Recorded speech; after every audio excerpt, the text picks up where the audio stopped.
Hello guys, আজ রান্না করব মজাদার একটা রেসিপি। নিয়েছি কাঁচা মরিচ, আদা, দুটো এলাচ, কাঁচা জিরা, কাঠবাদাম একসাথে শিলপাটায় বেটে নেব।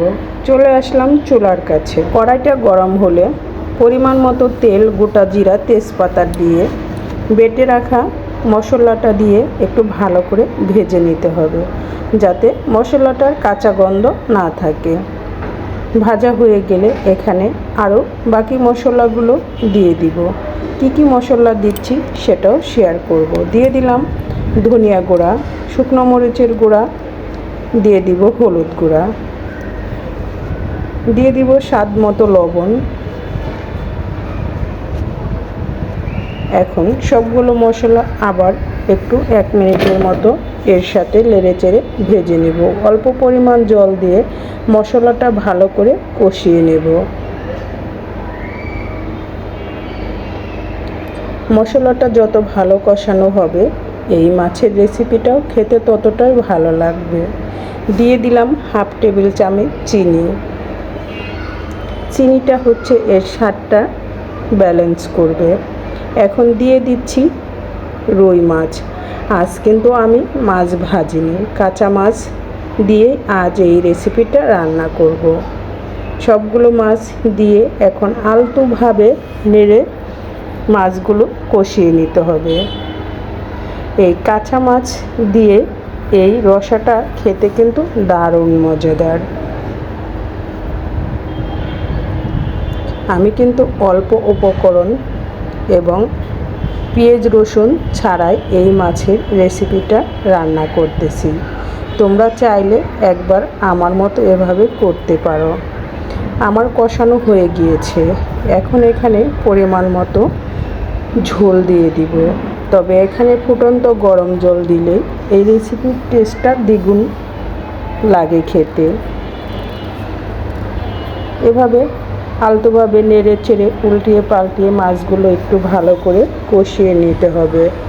যখন কষানো হয়ে যাবে এরকম একটু তেলটা দেখা যাবে, ঠিক তখনই এখানে পরিমাণ মতো ঝোল দিয়ে দিতে হবে। কারণ কষানোর সময় মাছটা আমার 80% সিদ্ধ হয়ে গিয়েছে। আর দিয়ে দিলাম কাঁচামরিচ, মুখের অংশ থেকে কেটে। কাঁচামরিচ দিলে ফ্লেভারটা খুবই সুন্দর আসে। দিয়ে দিচ্ছি পরিমাণ মতো ঝোল। এখন ঝোল দিয়ে 3 থেকে 4 মিনিটের মতো আবার রান্না করে নেব।